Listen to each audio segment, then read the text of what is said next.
Hello and welcome to all of our audience. This is the annual Hispanic Innovators of the Faith lecture brought to you by the School of Theology and Religious Studies at Catholic University.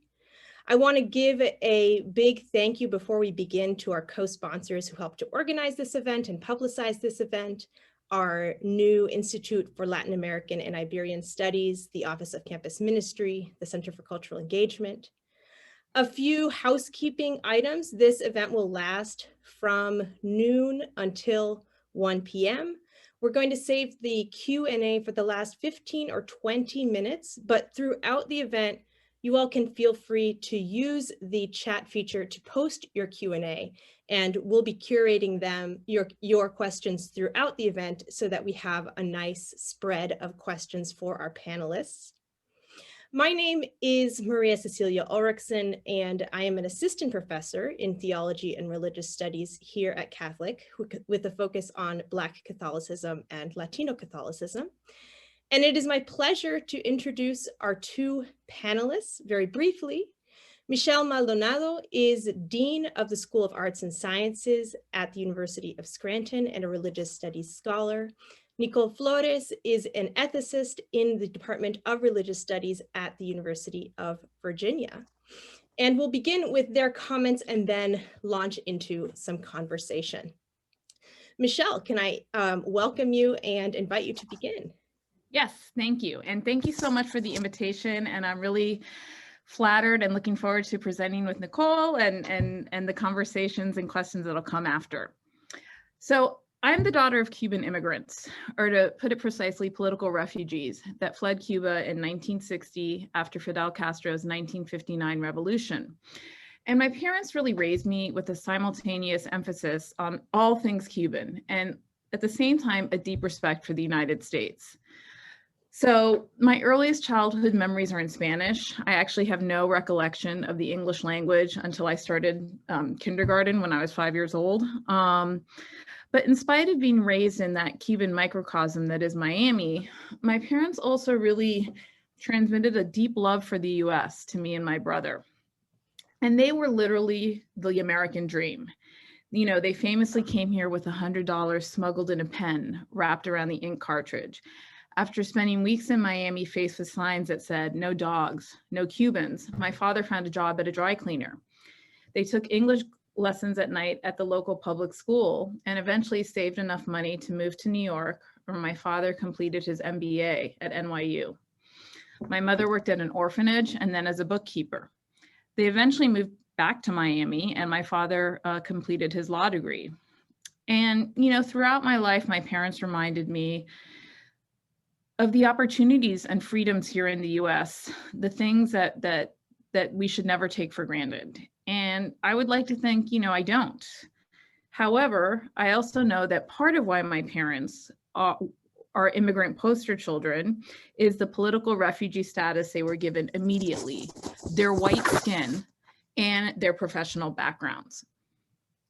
My husband and I were always not so lucky. Several years ago, we were driving across country in a U-Haul, bringing my belongings from California to Miami. At the time, we were living in Guatemala, my husband's home country, and he was here on a tourist visa. I was 6 months pregnant. My husband was driving, and we were pulled over by the police for going about 9 miles over the speed limit, even though cars were literally zipping by us on the road. The officer took one look at my husband's Guatemalan license and passport, which had the visa, and detained him in the patrol car. He then took my license and left me in the truck. My husband was detained for 45 minutes as the officer ran an illegal background check on me, questioned my husband on the authenticity of our marriage, and demanded to know why I, a US citizen, was not carrying my passport in this country. We were then forced to open our U-Haul since I assumed the officer suspected we had 30 Guatemalans stashed in the back. We were finally released. I sat in the car, furious, shaking, and nauseous. It did not matter that I was a US citizen in that moment or that I had a PhD. All that mattered was that my husband was Guatemalan. And I think it's really honestly the most powerless I've ever felt in my entire life, and scared, and ashamed, and silenced, because we were so worried that if we made any trouble, that somehow my husband would be flagged or deported, or somehow we would be seen as a problem case, because we knew we were going to eventually move back to the States. So these stories frame for me the ambiguity of being a Latina in the United States and the fluidity of racial identity and national identity. In my very brief remarks, I would like to frame our conversation about race in light of what the US Church has said and has not said, and also call us for a deeper integration of anti-racism work within the Catholic context, both in the church and also in higher education. Deeply entrenched in the Catholic social tradition is the U.S. Conference of Catholic Bishops' pastoral letter against racism, entitled Open Wide Our Hearts, The Enduring Call of Love, which was published in November of 2018. There is much to praise about the document, starting with its very existence. And it's a follow-up to the 1979 letter on racism entitled Brothers and Sisters to Us. And, I'm very much of the school of thought that while we can see a trajectory of social justice movements and historical movements that are actively combating racism in this country, we can simultaneously see a growing agenda that strives to endorse and maintain racism in all its forms. And early in the letter, the bishops sort of evoke a sense of urgency, saying, and I quote, "The persistence of the evil of racism is why we are writing this letter now. People are still being harmed, so action is still needed." And then it goes on to define racism as when unconsciously or consciously a person holds that his or her own race or ethnicity is superior, and therefore judges persons of other races or ethnicities as inferior and unworthy of equal regard. When this conviction or attitude leads individuals to exclude, ridicule, mistreat, or unjustly discriminate against person on the basis of their race or ethnicity, it is sinful, end quote. Racism, the bishops argue, is sinful because it violates justice. And the letter defines justice as a right relationship with God, God's creation, and each other. It then enters into sort of the theological justification against racism, grounded in an egalitarian view of our creation as humans in the image of God. And, ultimately, the document argues, to be racist is to deny the full humanity of your fellow human being. And so for me, the document focuses a lot on sort of personal racism, but also does talk about structural racism in institutions as well. And at the key of the document is a call to conversion, right? A conversion of the heart that'll lead to social change and reform our institutions and society. It calls us to humility. I think one thing that makes the document quite distinctive is that it talks about the history of racism in terms of policy towards Native Americans, African Americans, and Latinx populations in the United States. So it does really try to look at the complexity of racism in this country. They bring up examples such as Flint, Michigan, repeated incidents of police violence against unarmed Black men, and the overwhelming number of people of color in our prison system. In its section on acknowledging sin, the letter turns to the Catholic Church itself, acknowledging its own participation in the US racist history.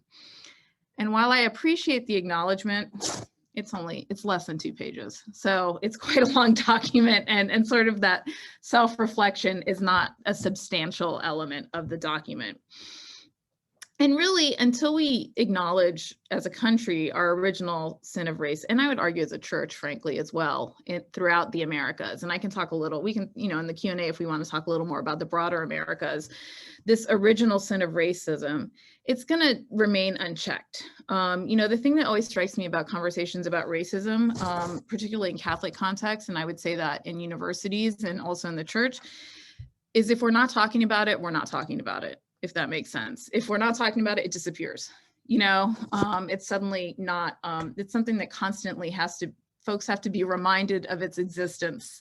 And again, I can also say a little bit more about that. And so, I do think it's important, you know, we're seeing not only in churches, but also in universities, these sort of efforts towards diversity and inclusion, which is great and fantastic. And my university is one of those doing that. Too often these conversations are grounded in a whiteness that is normative and standard for our institutions, and where people of color are the deviation of that norm, right? So the diversity is us. If not, you're not having that. And by us, I guess, I always call myself a light-skinned Latina, but after moving to Scranton from Miami and being here since July, I'm like a really light-skinned Latina as we move into the winter months, but really looking at, you know, how sort of racism functions.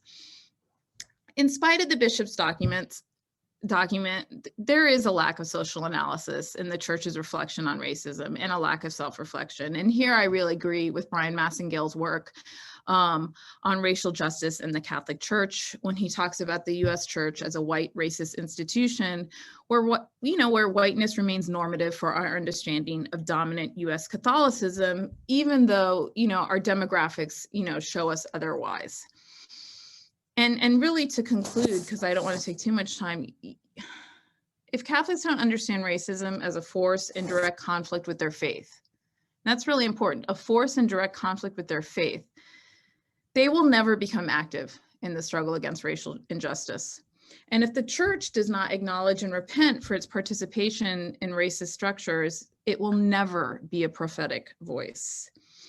And yet when we speak of racism in the church, I don't want to limit us to the black-white paradigm that dominates US conversations about race, ignoring millions of brown people in our country.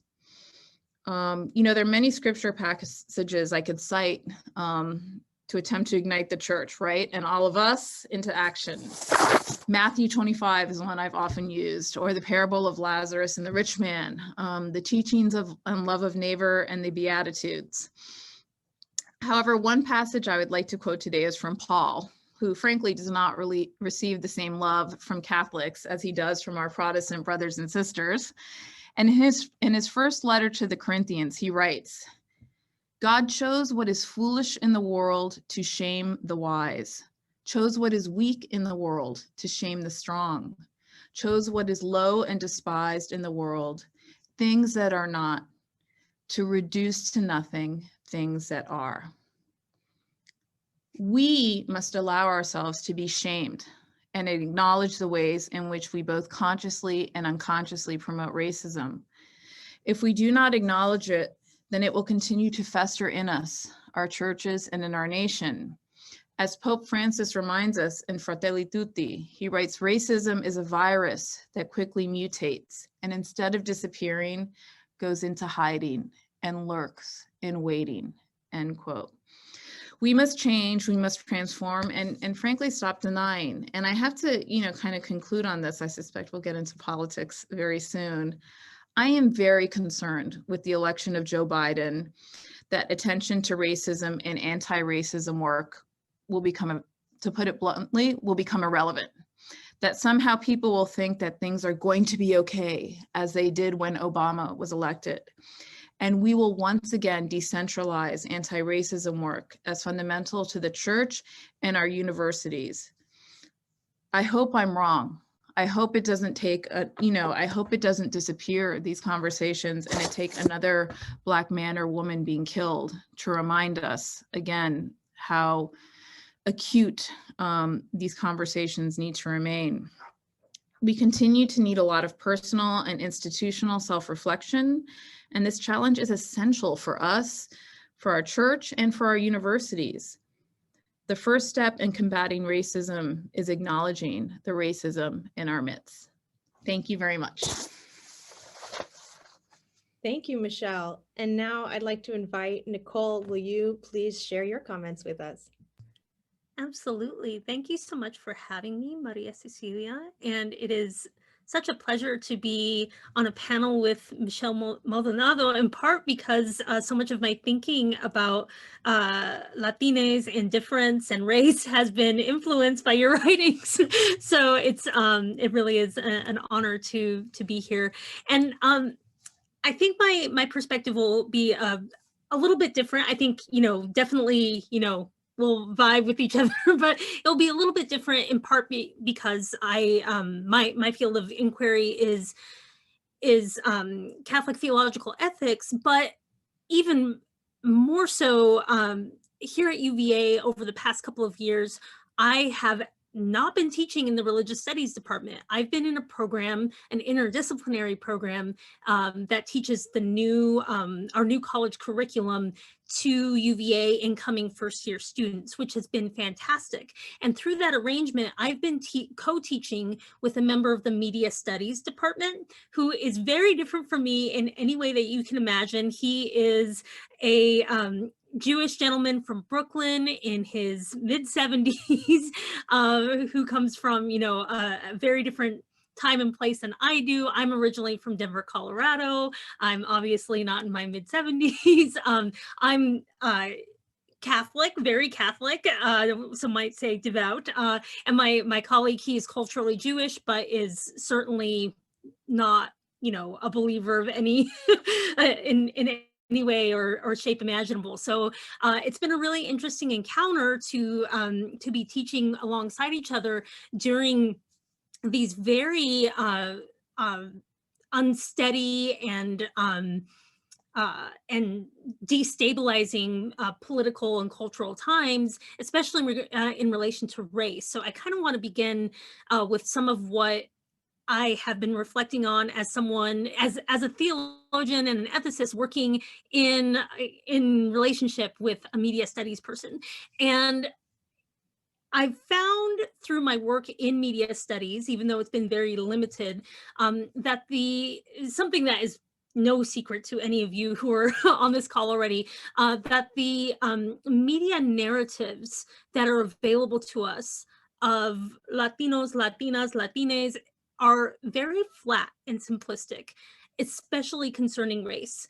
Now we are all familiar with, and probably if those of us who are Latino have experienced, you know, various stereotypes, you know, oh, you must be a very passionate woman who loves to dance because your grandparents are from Mexico, or, you know, whatever the, you know, outlandish stereotype is. But I think the media deficiency goes even farther than that, in that even in places where representatives from the fields of journalism or producers or what have you have tried and kind of put in good faith efforts to represent the Latinx community, they've come up short in part because there is such a shallow understanding of the way that difference functions within Latino communities, that there's a sense that, oh, well, you know, Mexicans vote Democrat and Cubans vote Republican, and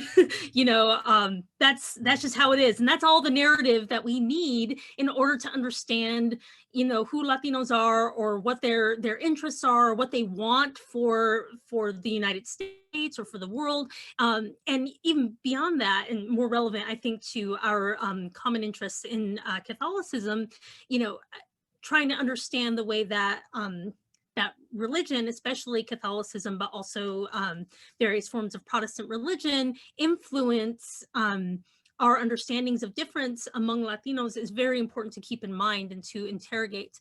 So more recently, I've found that attention has been given to differences among Latinos in terms of origins, history, and culture, and even in terms of generational and political differences among Latinos in the United States. Like, there's a general awareness that there are some Latinos who, you know, whose parents are from Cuba, and others whose grandparents are from, you know, Mexico, and other people who were in the southwestern United States and who became American. Like, there's a little bit of that kind of awareness. But I think the 2020 elections kind of unveiled the limitations of those current representations.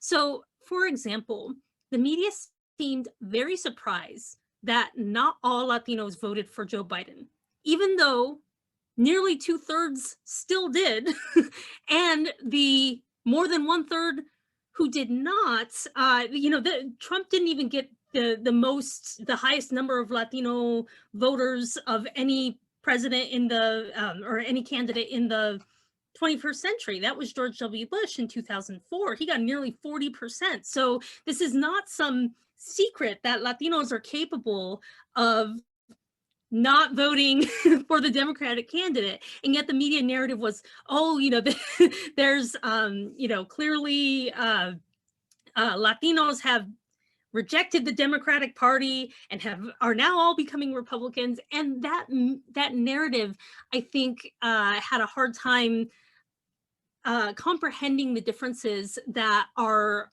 very important to understanding kind of a more comprehensive Latino identity in the United States. So at the same time, various media outlets struggle to describe the many differences between Latino voters. It is a big deal, for example, that so many Latinos in South Texas voted for Trump Pence. In the previous election, the voters in that region went, big time for Clinton Kane. But this time in the 2020 election, their votes changed. And that became a story that people kind of picked up on as evidence that Latinos in general were very sympathetic to Donald Trump. And it's an important story to be sure. Just like in the Miami area, the fact that that Joe Biden didn't do as well, even just in Miami-Dade among Cubans as he had done, and Latinos in general, as he had done in 2016 was a really important story. But at the same time, the media had a hard time understanding regional differences between Latinos. So where I'm from in Colorado, and this story has received precisely zero media coverage.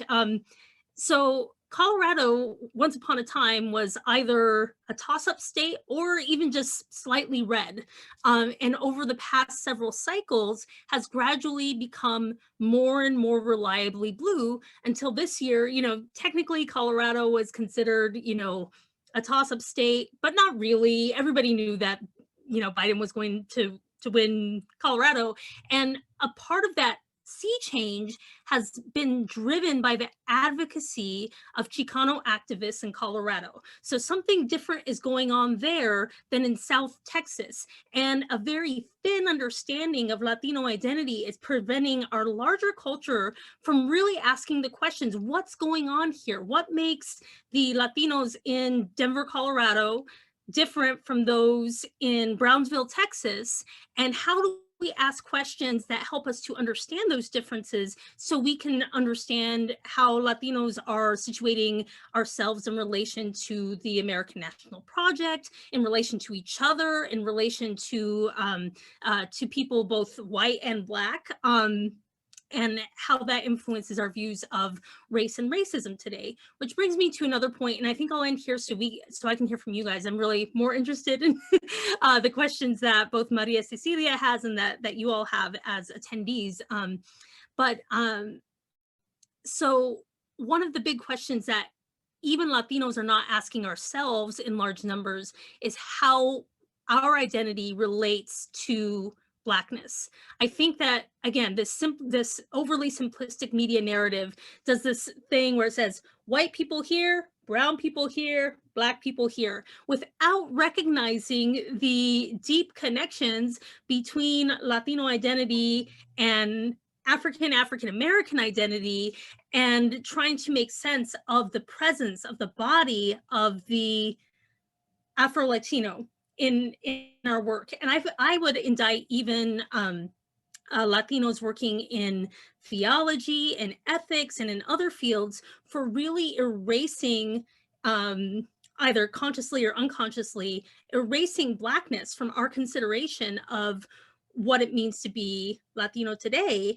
And I think a part of that is related to uninterrogated understandings of our own kind of being pegged as brown people in the United States, not having a lot of history as to the background of how Latinos came to be considered brown and how the project of whiteness is structuring some of our differences today, how close are some Latino groups already to whiteness? What's the proximity to whiteness? And I don't think that's necessarily just a phenotypical, like, oh, do you look white or not look white? Some of it is socioeconomic. So when I teach about anti-Blackness in my bioethics course, for example, I use the example of myself. Like, okay, so I am clearly, I mean, like Michelle, I'm I'm lacking for some sun, but you know, I'm an identifiable Mexican American woman, and yet I live in a suburb outside of Charlottesville, Virginia. I own a home. I am in a tenure track position. You know, I do not suffer any kind of socioeconomic insecurities. I'm a member of not one but two really amazing churches. Like all of the social capital has really. I'm married to a white man, so my social capital has situated me really close to whiteness. And even though I, you know, come from a background where we were farm workers and were considered, you know, the scum of the earth in Colorado and Nebraska, where my family is from. But how those dynamics kind of work themselves out in our political and cultural and even our ecclesial environment are very important. And a part of doing that work means that we have to ask more questions about how Latinos today are going to respond to the presence of Afro-Latinos and what that means for us as a community. So I'll stop there so we can talk more as a group, but it's a pleasure to be here today.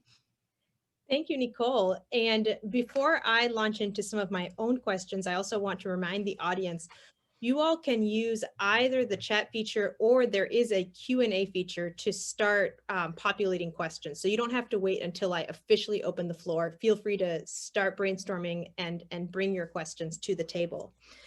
I want to dive into some specific points that both of you brought up that are really tantalizing and that I think will give all of us more of a sense of what we're working with when we're reflecting on the Latinx experience, the Black Catholic experience, the Afro-Catholic experience in the US and the larger Americas. Michelle, you reflected quite a bit on the church's response to racism in 2018 in the United States of America, and made reference to the thing that is sort of left hanging in the 2018 document that was produced by the USCCB, Open Wide Our Hearts, which is this question of what is the church's participation in racism? So I want to dive right into that. You say it's an insufficient treatment when you look at what was produced by the USCCB. Give us a sense when you reflect on that question, what are the things that first come to your mind? Are you thinking in the colonial era? Are you thinking in the 20th century, the 21st century? Where do you see it most pressing as something that should be brought to the conversation? All of it? I mean, I think it's tough. I think when you look at, yes, I think we have to, if we look at the Americas as a whole, I don't think there's been a sort of, first of all, you know, let me back up for a minute. First of all, I think it's really important for us to look at Catholicism in the Americas. So I have always taken a very hemispheric approach to understanding Catholicism because, and, you know, and I think Pope John Paul II and Ecclesia in America many years ago, when he said Our Lady of Guadalupe is the patroness of the Americas, he was sort of presenting that in a kind of sort of rubber stamped official way that really we need to start thinking broadly of the American church, but not American equaling US. And so for me, when we look at that broader hemispheric picture, yes, clearly sort of the legacy of the church's complicity in the transatlantic slave trade and the impact that continues to resonate in so many, if not all, frankly, countries in this hemisphere is something we haven't seriously examined, I think, in a substantial way. So yes, I think there's a lot of historical work that needs to be done. But the flip side is in our contemporary context,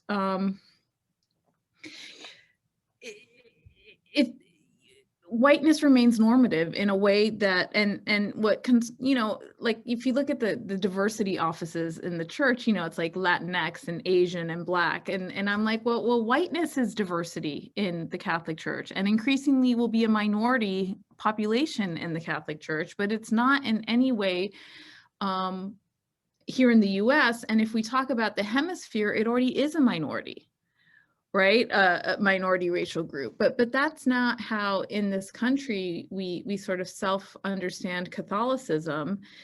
And whether it's the church itself or frankly universities that, you know, if you look at, I'm working on a paper now that if you look at the percentage of Latinos and Latinas in Catholic universities, versus the percentage that go to Catholic elementary school and junior highs and high schools, like our universities are doing a huge disservice because frankly, it's less than half, right? So what's going on there? And it's an ignored population, unfortunately. And so for me, we need some historical reckoning, but for me, the contemporary context is a little bit more pressing, I would say.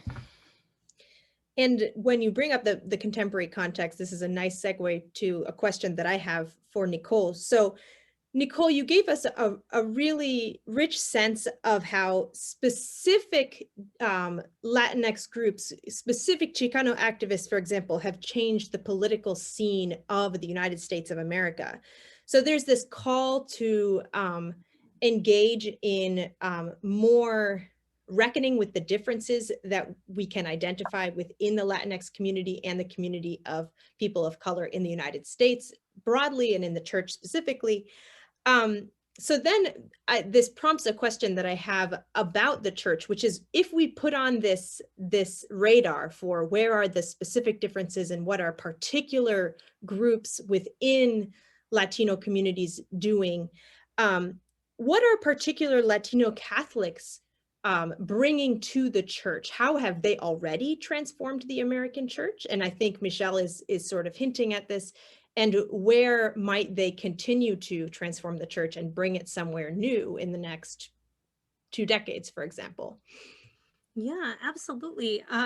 Well, I mean, again, it's a big question because there's so much, you know, we could spend a whole afternoon talking about, you know, the way, one particular interest of mine, the way that different Latino communities have transformed devotion in the United States. So a lot of my work is on La Virgen de Guadalupe, and that she is the patroness of the Americas is in part due to the advocacy and the fervent prayer of Mexicans, and both in Mexico and in the United States.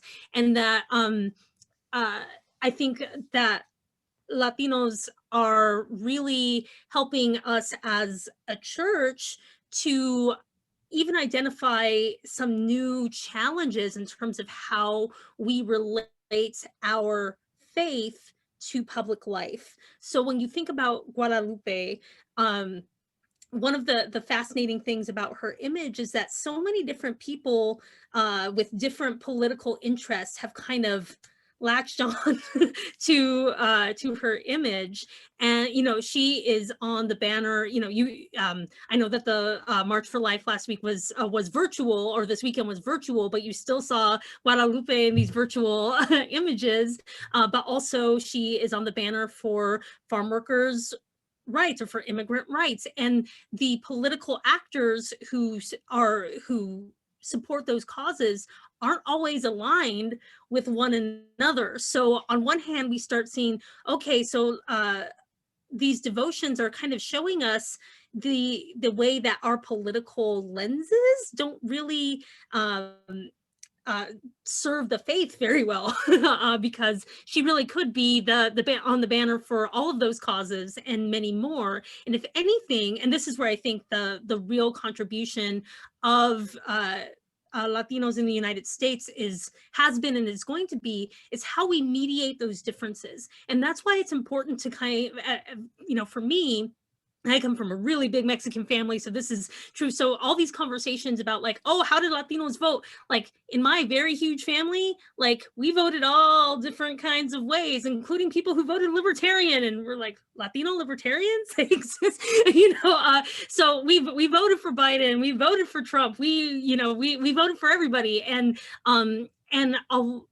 the thing that's really striking to me is that a lot of that rationale for why we acted the way we did in that very specific instance of, you know, making a public act was rooted in our faith, and in my family very specifically a faith that is expressed through very strong Guadalupean devotion. So I think that a part of our contribution is thinking through how we mediate those differences and not make the differences go away. And I think Michelle really has an important insight that hopefully you'll take away, that by trying to make things, by not talking about things and making them invisible, it doesn't make them better.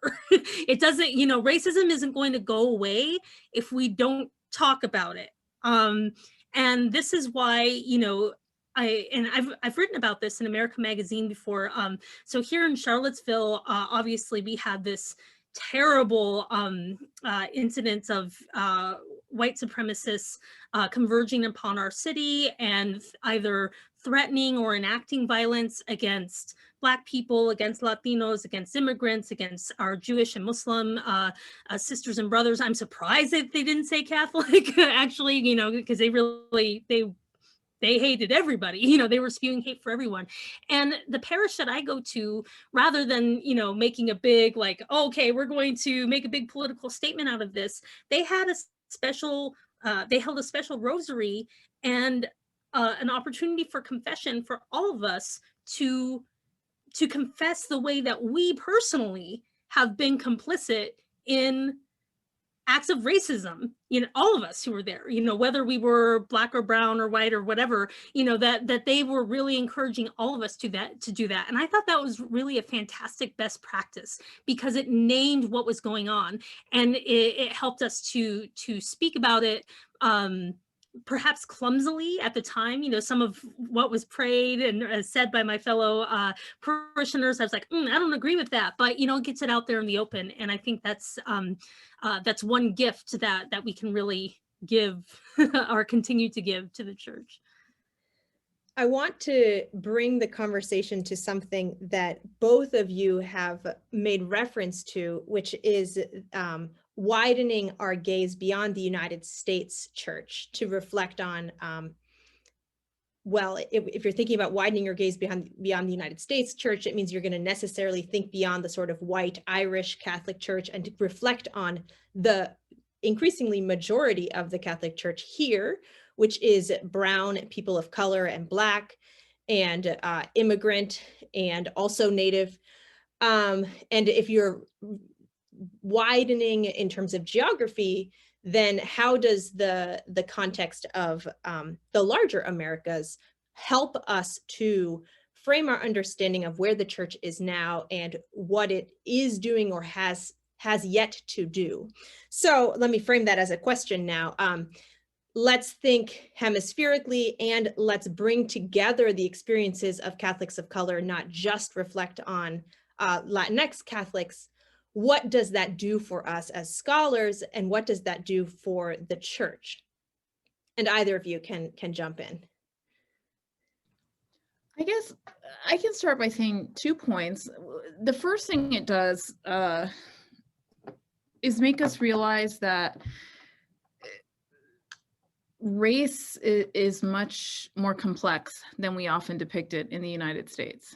And that really we need to, you know, one of the things, and it's not better or worse, but Central American, Caribbean, and South American countries have a much more complex understanding of race and categorization of race, for lack of a better word. And that reflects more the diversity of races that actually exists globally. And so while we always have to recognize the legacy of slavery in the United States and that Black-white paradigm and the one-drop rule, that's not the reality we're living today. And it's not the reality in the Americas as a whole.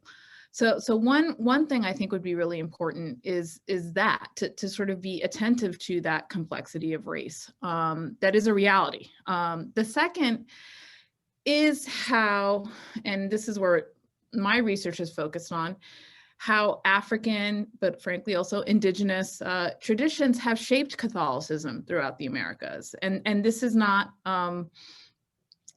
syncretism. This is Catholicism, right? So we often look at how Catholicism had, in my own work on Santeria, for example, and other Afro-Cuban religions, we often look at how Catholicism has impacted those religious traditions and how the transatlantic slave trade impacted the African religions that were brought to the Americas. However, the opposite is equally as true, right? That Catholicism in and of itself has been radically transformed by this encounter, this violent and unequal encounter that happened in the Americas. And so for me too, it's recognizing that that the realities of the complexity of the religious worldviews that emerged from the Americas. And I'm one to argue that it doesn't make them in any way less Catholic.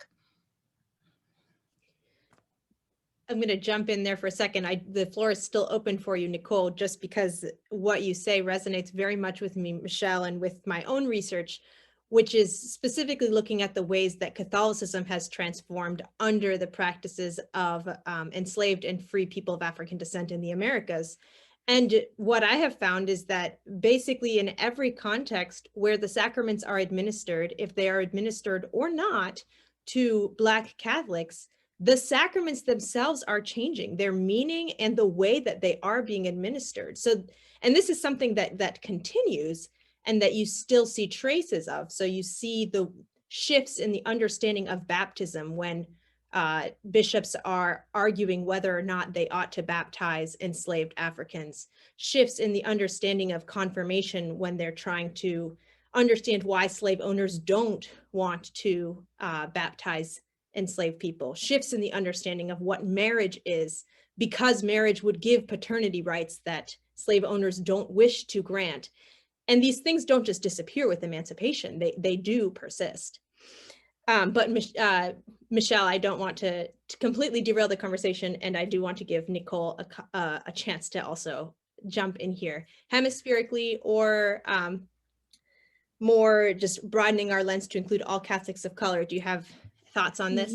Yeah, I affirm everything that Michelle said, but also I would add that a part of the broadening and recognizing that race, even as a concept, is far more complex than as I was saying, it's presented in the media. And that's what I mean by a media deficiency, is that there's not enough narratives to kind of, or the narratives that are available to the media don't really capture this rich diversity that Michelle is bringing up. So I would want to press, and I do, like I tweet at them all the time, like, oh, you need Latinos in your newsroom or in your op-ed section or whatever, or editors or even copy editors to help capture, the real richness, because some of that gets left off the table. But I think from my perspective as a Catholic theological ethicist, our ability to engage these differences really implicates our Catholic social teachings and our social tradition, that we already have tools at our disposal that I think, of course, we need to think, constantly think anew and continue to reflect on the faith in every age. But even thinking about solidarity as a tool, to think across these racial differences. So in Denver, there are two theater companies. One is a Chicano theater company, and the other one is Denver's historically Black theater company. And one thing that's been really interesting to me is that they, in order to survive, they've started sharing a theater space. It's a space that's owned by the Chicano company, but they house the Black Theater Company. And for this reason, they spend a lot of time just together, right? Just coming and going, and, they're going out for lunch together, or they were before the pandemic or whatever. And then they started finding themselves like collaborating on stories. So they did a couple of plays that, like the Gospel of Colonists, and in case any of you have heard of that, which is a play that is really popular in Black community theater, but Chicano actors and producers participated in the production of that. And then when the Chicanos started writing their stories, they started writing spaces for characters who were Afro-Latino, or who were, not Latino, but were Black, and finding spaces for the Black actors in those stories, and kind of enacting that reality through theater. And I think that the church is like God's beautiful, most perfect, amazing theater, in that we have the opportunities to do that through liturgies, through our devotional practices, to create spaces, not where we're writing characters per se, but where we're creating opportunities for continuing to acknowledge the many different kinds of people and experiences among us. So I think that's what I think is most promising about what I see about the global church right now, is the way that liturgy and devotion is being used in that way. But that's where I would encourage us to keep finding opportunities if we want to think, and work our way through these seeming impasses of culture and region and, politics. Liturgy is the place to start. A quick follow-up question for you, Nichole. So if liturgy is the place to start, I'm also thinking about the folks who are doing that. And usually we look to the hierarchy to direct where the church, the Catholic Church specifically, is moving. Yeah. And of course, there is this great opportunity with Pope Francis, the fact that there is an American Pope who's aware of the racial realities that America is reckoning with now. Yeah. But apart from the Pope and apart from the hierarchy, or perhaps inclusive of the hierarchy, who do you identify as the leaders who can do this work? Well, again, I'm a parish gal myself, and I just think that so much of the work that's already happening is being done, by the unsung heroes of like religious ed directors and music ministers and people organizing that, in part because of the way that they touch the everyday lives of people. So I have a toddler son right now, and even though he's not in kindergarten yet, the religious ed director has everybody, even parents of very young kids, sign up for the religious ed newsletter. And just the little bits of encouragement that she sends have real power in our day-to-day lives and practices. And I think that people working on the parish level have that similar kind of power, where it's coming, I would call it, from my own activist background, a grassroots power, a power to really shape and form people at, that most fundamental daily level. So I see that happening, but I also, again, I'm not in DC, I'm like a friendly neighbor, but like, seeing Cardinal Gregory installed, I think, was a really encouraging sign. And to see the excitement among Black Catholics, and frankly, Catholics of goodwill who love the church and know and value the place of Black people, whether Afro-Latino or the descendants of enslaved people in the United States, to see that value and all of the gift that Black Catholics have given our church. So to see him now in that position, I think, is really powerful, and it can have, whereas the people working on the levels of parishes and dioceses have this grassroots power, there's also, the kinds of decisions that Pope Francis is making about who's going to be installed as a cardinal and who has power in the church. Those are really impactful and lasting decisions. We know that those decisions last decades at least, right? In a lot of cases, more than that. So it's even more important than the Supreme Court of the United States. I know everybody's like focused on that, but like who is becoming a bishop and where and why is a really important thing to keep our eye on as Catholics who are invested in the thriving of our church, but also a global sense of justice and solidarity. So I think that both you, Nichole, and Michelle have given us a sort of optimistic frame right now to end on, thinking about the ways that the church has transformed because of Catholics of color, thinking about opportunities in liturgy to engage more deeply in these communities. I want to turn now to one of the questions in the Q&A, Julia Young's question, which is perhaps a little bit more of a pessimistic question, although maybe there's some optimism here too. So I'll read it aloud and then I will open the floor for either of you to answer it. Even though Latinos are a huge engine for growth in the United States Catholic population, according to Pew, they are still leaving the faith in pretty striking numbers. What does the US Church need to do, in your opinion, to keep Latino, Latina, Latinx Catholics from leaving the church? Can I go? I have strong opinions about this. I just wrote about this in America Magazine, at least in part. Stop shutting our churches, I think, is a really important thing. And I say that kind of flippantly. And I think I need to backtrack and acknowledge that dioceses are facing tremendous pressures, both before COVID, but now especially in light of the pandemic, about strains on resources and availability of clergy. We've, of course, had declines and decreases in vocations, which is really, I mean, that should break the heart of any Catholic, you know, because we need our priests. But I think one disturbing trend that I've seen is that these churches where there have been thriving communities of color, whether Latine or Black or Vietnamese, these have been the first churches on the chopping block. And I know a lot of dioceses are doing work to try to centralize their response to communities of color and promote diversity. But I think, again, that isn't even symbolically isn't the best thing to do, if not also practically.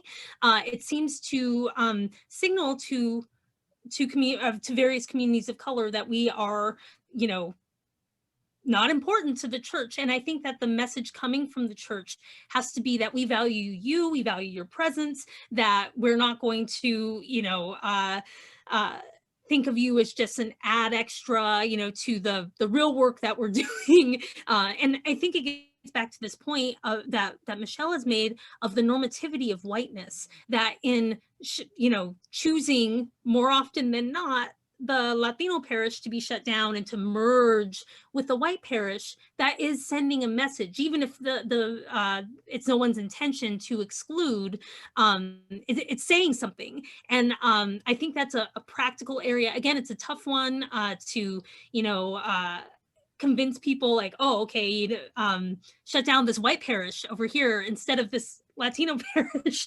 or consolidate them and keep the building of the Latinos that is, you know, not as nice. Let's keep that one open. So it's more complicated than just like, oh, choose the Latino parish and not the white parish. But I think that it's a really, it's an issue that's beneath the radar that needs to be addressed as we look at, you know, kind of the bleeding of Latino Catholics from the U.S. Church right now. Thank you, Nichole. Do you want me to add? I don't know if there are other questions. I can add, but I can also, if there are other questions, I know we're running out, you know. Could you add to that one? And then could you also, since you are in a position as a dean and thinking about this very much, reflect also on the question that we received in the chat, which was ideas on what can be done to increase the attendance of students of color, specifically Latinx Catholic students at Catholic universities? Okay, so for the previous huge questions. Yeah, I was gonna say, well, for the previous one, I'll just add, you know, I think Nichole pretty much covered it, but I would also add, and this is also some self-reflection, I think, on our communities, is that the Latino population in the United States is an extremely young population, right? So, and we, and I'm saying we, Latinos, Latinas, which I know is a complicated we, but one of the things we often share across our different diversity in terms of countries and cultures is we celebrate the abuelas and the elders in our community and don't give much credit to the youth, right? And so for me, it's also demographically, but also culturally. I think the church needs to be more attentive to Latino and Latina youth, right? And for us, we emerge from a culture where, you know, your gray hair gives you street cred, right? So I have a lot, so it's good. Yeah, exactly. And so I think really we need to look at that because it's really younger people, right? And then connected to that in terms of university, this is something I think a lot about, obviously in my new role here as dean at Scranton. I mean, there's so much we need to do. First of all, and this is broad and fuzzy, but you have to create a space that is inclusive, and beyond inclusive, because scratch inclusive. You have to create a space where people feel like they belong. Because I don't want to feel included in my university community. I want to feel like I belong there, right? And so creating that culture of belonging is very complex. And that's from who are your administrators, who are the faculty, what kind of things are offered in the curriculum, what kind of student organizations is the university supporting. What do your admissions counselors look like, right? Do you have a bunch of, can they speak Spanish? Are you putting out promotional material or offering info sessions in Spanish, frankly? And so it's all those different layers. And also, I think it's important to recognize that as Latinos and Latinas are going to become the largest college age population in about 20 years, and also that population is overwhelmingly first generation, right? Not entirely, but also then, so it's kind of two things. It's looking at that in terms of sort of culture and a sense of belonging, but then also examining the particularity of I don't like a deficiency model, so I won't say struggles, but to acknowledge that for first generation students, the university world is not something they were raised in. Do you know what I mean? Like I used to be at the University of Miami, and I used to be a residential faculty member there. So I would live on campus with 800 18-year-olds in a dorm. And when we would do move-in, you could, there were the parents that were like, oh, this is my fourth kid that I've moved into college, and then they're the ones that were like, what the hell is going on here? You know what I mean? Because they themselves had not gone to college. They had no sense of this world. And the parents looked terrified. The students looked terrified, right? So I think we also have to recognize that as well in terms of belonging, and a lot of the lingo that we often use is very foreign to many of our students, and in the first gen case it's for all. I mean, first gen students are all races, but we know that increasingly we're going to, as we have more Latino and Latina students coming in to that age group of college age students, the percentage of first gen will sort of go up as well. Thank you, Michelle, and thank you, Nichole. We are going to wrap up, but before we do so, I want to mention that we have recorded this event and that we're going to place it on the Theology and Religious Studies website, our social media page. I'm going to share that website with all panelists and attendees so that you have that with you. If you'd like to access it, share it with your friends, watch it again. And I want to thank our panelists for this really exciting conversation. I am happy that we have indeed ended on a hopeful note, and I hope given specifics that we as educators and as students can reflect on. And to thank once again all of those who attended, and to wish you a very successful beginning of your, or in the winter, spring semester. Thank you all. Thank you very much.